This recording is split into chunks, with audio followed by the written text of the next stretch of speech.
Good morning, dear students. First, let's do Brahmanad for concentration. Sabdhan Siddha. Om.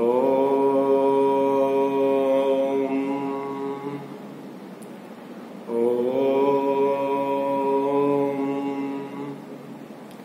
Santi, Santi, Santi.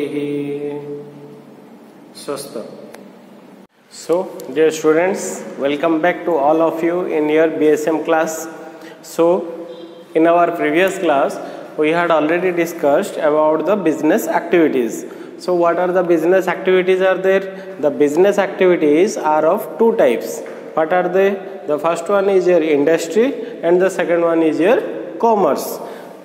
So, which is discussed in our previous class that in BSM, business activities. So, the business activities are of two types. The first one is your industry. Detail about industry we had already discussed, and the next one is your commerce. So, already previous class में मैंने आप लोगों को बोला था, industry जो है it is one of the most important question for you. Sometimes it comes as a long question, and even if it not comes as a long question, but still it comes in short question like 2 mark question, 3 mark question, etc. So industry में हम लोगों ने detail पढ़ा था. What is industry? I hope all of you go through that video. So dear student, what is industry? Industry refers to all those activities which are related to convert the raw material into finished goods. Raw material को finished goods में convert करने के लिए जो जो काम करते हैं हम लोग उसको क्या बोलते हैं? Industry. So industries are how many types? Generally industries are 3 types, that are primary industry, secondary industry and the last one is your tertiary industry. So again, the primary industries are of how many types? The primary industries are of 2 types. That may be genetic industry, that may be extractive industry. So what is genetic industry? If the question came in 2 mark question, then the question will be what is genetic industry? What is primary industry? That becomes 3 mark question. You have to write both genetic as well as extractive. So what is genetic industry? It refers to those industry where reproduction and multiplication of certain species of animals and plants are resold with the motive of earning profit. Profit पाने के लिए जहाँ पे हम लोग plant और animal का reproduction करवाते हैं, मल्टीप्लिकेशन करवाते हैं, वो होगा जेनेटिक इंडस्ट्री. एग्जाम्पल क्या हो सकता है? Nurseries, fish hatcheries. तो these are the example of your genetic industry. उसी तरह extractive industry means raising some form of wealth by using the natural resources. Natural resources means water, air, beneath of the surface, earth. इसमें से अगर कुछ profit निकालते हैं that becomes extractive industry. Like fishing, hunting, mining, these are the various examples of extractive industry. Then the second one is your manufacturing industry. In secondary industry, again it divided into how many types? It divided into 2 types, manufacturing and the second one is your construction. So the petroleum comes under which type of industry? Petroleum comes under, or crude oil comes under analytical industry. उसी तरह ही अगर हम लोग cement में पूछेंगे, cement comes under which industry? Cement comes under your assembling industry. Okay, sorry, assembling not, synthetic industry. Cement, paint, soap, these are comes under your synthetic industry. ठीक है. Tertiary refers to the various service industry. Services required to smooth flow of goods from the producer to the consumer. Okay. In this class, we are going to discuss the second activity of business, that is your commerce. So, dear students, what is commerce? Commerce refers to all those activities which are related to purchase, sale or exchange of goods and services. So commerce refers to all those activities which are related to purchase, sale or exchange of goods and services. Okay. So commerce means here in commerce it refers to all those activities which helps to transfer of the goods from the producer to the consumer. जो producer होता है वो goods को produce करता है और जो consumer होता है वो गुड्स को कंज्यूम करता है. सो कॉमर्स में क्या होता है, it refers to all those services, all those activities which are required to flow the goods from the producer to the consumer. Producer से गुड्स को प्रोड्यूसर से लाके कंज्यूमर तक सप्लाई करने में जो जो प्रोसेस हम लोग यूज़ करते हैं उसको हम लोग क्या बोलते हैं, commerce. Commerce means it is not like that जैसे कि आर्ट्स साइंस कॉमर्स, वो वाला कॉमर्स यहाँ पे हम लोग डिस्कस नहीं कर रहे हैं. वो जो कॉमर्स है उसका मीनिंग अलग सा है. साइंस, आर्ट्स, कॉमर्स वो एक सब्जेक्ट हो गया, एक प्रोफेशन, एक डिसिप्लिन हो गया. बट यहाँ पे हम लोग बात कर रहे हैं commerce used in business. Industry हो गया जहाँ पे गुड्स प्रोड्यूस हो रहा है. कॉमर्स हो गया जो सर्विसेज गुड्स को प्रोड्यूसर से लाके कंज्यूमर तक सप्लाई कर रहा है, वो वाला जो प्रोसेस होगा वो होगा कॉमर्स. जैसे कि प्रोड्यूसर गुड्स को प्रोड्यूस कर रहा है, ठीक है, जो प्रोड्यूसर है वो कहाँ पे रहता है, दिल्ली में रहता है या फिर मुंबई में, बेंगलोर में प्रोड्यूसर रहता है. लेकिन कंज्यूमर कहाँ पे है, जो कंज्यूमर होता है वो through out the world, through out the country, India में हर जगह पे क्या है, कंज्यूमर है. लेकिन प्रोड्यूसर जो है वो एक पर्टिकुलर प्लेस में रहता है. जैसे कि कोको कोला हम लोग यहाँ पे उसको यूज़ कर रहे हैं, उसको कंज्यूम कर रहे हैं, लेकिन कोको कोला का प्रोडक्शन कहाँ पे हुआ है, कोको कोला मुंबई में प्रोडक्शन हुआ है, लेकिन उसको हम लोग यूज़ बरहमपुर में कर रहे हैं और भी डिफरेंट रूरल एरियाज़ में कर रहे हैं. तो ये जो मुंबई से लेके बरहमपुर आ रहा है गुड्स, उसके लिए क्या क्या सर्विसेज चाहिए, वो सारे सर्विसेज कहाँ पे आएगा, कॉमर्स में आएगा. ठीक है. I hope all of you are having an idea, limited idea about the commerce. So let us discuss it briefly. So we have to discuss what are the functions of commerce. क्या क्या various functions है commerce में, commerce का काम क्या है और commerce में काम क्या क्या हो रहा है, उसके बारे में हम लोग यहाँ पे बात करेंगे. Various functions of commerce. So generally commerce में क्या होता है, they are relating to flow the goods from the producer to consumer. So that here in commerce we are using time utility, place utility, possession utility. ठीक है. Time utility, place utility, possession utility, ये सारी चीज़ हो रहा है कहाँ पे, commerce में. बट इन इंडस्ट्री में क्या हो रहा था, उसका फॉर्म यूटिलिटी हो रहा था. फॉर्म यूटिलिटी क्यों हो रहा था, क्योंकि गुड्स जो था वो कहाँ पे था, रॉ मटेरियल फॉर्म में था. गुड्स को क्या कर रहे थे हम लोग, फिनिश्ड गुड्स में उसको कन्वर्ट कर रहे थे. जैसे कि रॉ मटेरियल को फिनिश्ड गुड्स में कन्वर्ट जो हो रहा था वो कहाँ पे हो रहा था, इंडस्ट्री में हो रहा था. तो इसलिए वहाँ पे क्या हो रहा है, फॉर्म यूटिलिटी हो रहा है. उसका जो शेप था, फॉर्म था, फॉर्म को चेंज कर रहे थे. जैसे कि मतलब बम्बू से पेपर निकल रहा था या फिर शुगर कैन से शुगर निकल के आया, तो ये क्या हो गया, रॉ मटेरियल से फिनिश्ड गुड्स हो गया. सो इसलिए ये फॉर्म में चेंज हुआ. तो that's why it is called form utility. But here in case of commerce, as the name suggest, time utility.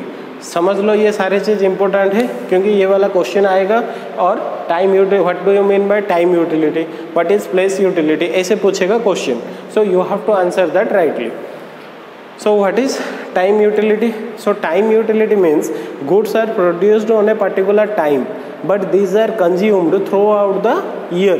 एक पर्टिकुलर टाइम में प्रोड्यूस होगा लेकिन वो कंज्यूम जो होगा वो होल द ईयर यूज़ होगा, through out the year use होगा. तो उसके लिए हमको सेव करके रखना पड़ेगा. वो सेव कौन करेगा, कॉमर्स करेगा. उसी तरह प्लेस यूटिलिटी, अभी जैसे कि यहाँ पे एग्जांपल बोला, प्रोडक्शन कहाँ पे हो रहा है, प्रोडक्शन हो रहा है मुंबई में, लेकिन उसका consumption through out the country हो रहा है. तो इसके लिए क्या चाहिए, ट्रांसपोर्टेशन चाहिए. ये वाला जो ट्रांसपोर्टेशन भी कॉमर्स का एक पार्ट होता है. उसी तरह पोजीशन यूटिलिटी, पहले एक आदमी ओनर था, अभी एक आदमी से चीज़ें गुड्स और सर्विसेज क्या हो रहा है, एक आदमी से दूसरे आदमी के पास जा रहा है.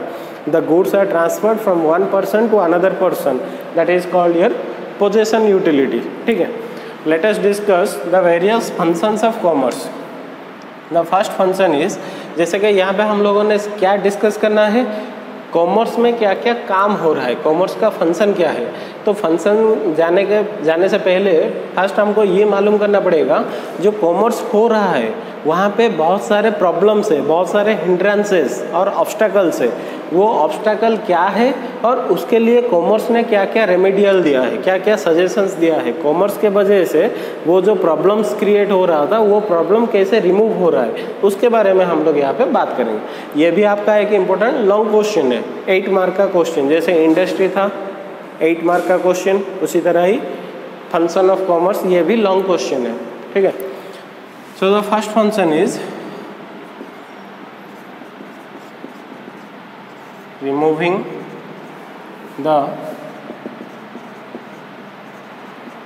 hindrance of person। hindrance का मतलब क्या होता है? hindrance मतलब obstacles। so removing the hindrances का मतलब क्या होता है? obstacles। so here dear students, let us discuss the first one is here removing hindrances of persons। so what does it mean removing hindrances of person? removing hindrance का मतलब क्या होता है? obstacles, problems। जो problems और obstacles है उसको remove करना है, निकालना है, बाहर निकालना है, ठीक है। so generally the goods are produced by whom? generally the goods are produced by the producer producing the goods but consumer consuming the goods। so generally the goods are produced by the producer and the goods are consumed by the consumer। so which numbers are more? producer numbers are more or the consumer numbers are more? generally क्या होता है? Producer limited number के producers हैं और उसका जो consumers हैं वो देश भर में फैले हुए हैं, तो consumer numbers are always high as compare to the producer। so that's why it is not possible that the producer will make a direct contact with the customers। the producer is not able to have a direct relation, direct interact with the customers। so that's why this problem, क्योंकि producer directly customer के साथ contact नहीं कर सकता है, that's why there is a need of middleman। so that's why there is a feeling of middleman in the process of commerce। middleman, so middleman क्यों चाहिए? in order to make the smoother flow of goods and services। so that's why the goods are produced by a producer and the goods are given to the consumer। in that process we need middleman। तो यहाँ पे क्या चाहिए? Middleman चाहिए। तो middleman हम लोग किसको बोलते हैं? जैसे कि प्रोड्यूसर जो होता है वो गुड्स किसको देता है? Goods given to the wholesaler, then wholesaler sell the goods to the retailer, then we the consumers purchase the goods from the retail outlets, from the retailers। that's why the problem of or the obstacle hindrances come from the person can be removed by the commerce with the help of middleman system or channel of distribution। that middleman is known as wholesalers or we can say the retailers। middlemans are the wholesalers and retailers, ठीक है। So जो problem होता है किसका? Person के related जितने भी problems होते हैं दैट पर्सन से related problems can be removed with the help of middleman. Then the second one, the second point is removing hindrance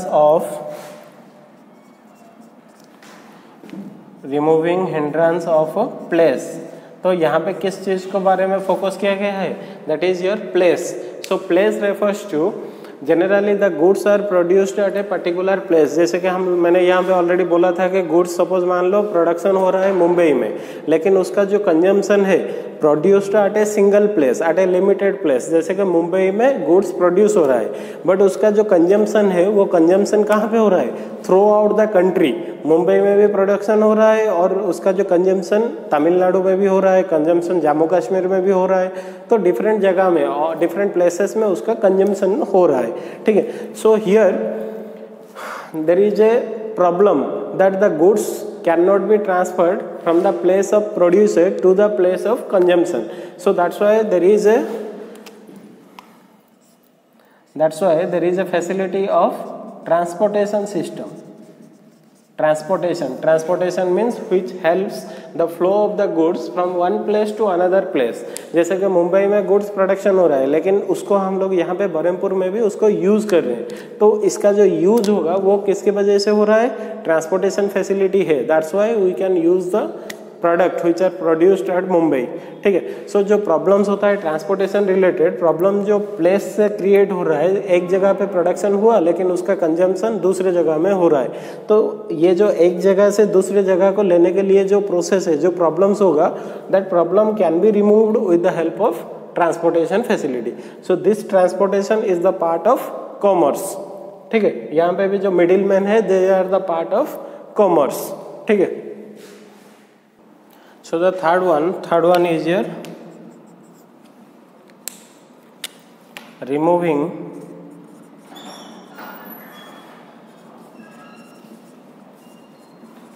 hindrance of exchange. So the third point or the third function of commerce, that is your removing the hindrances of exchange. Hindrances means problems.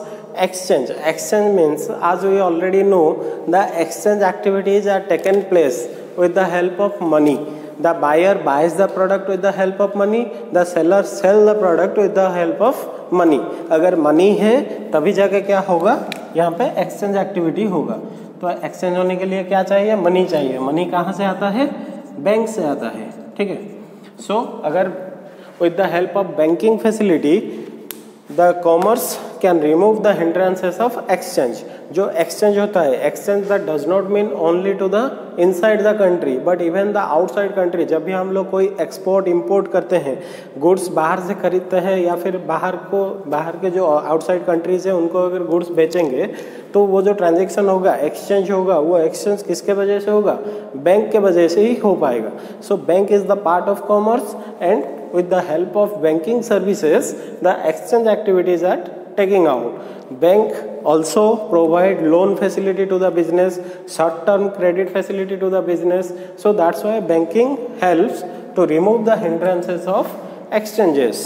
Okay, then the fourth point is here removing the hindrances of time.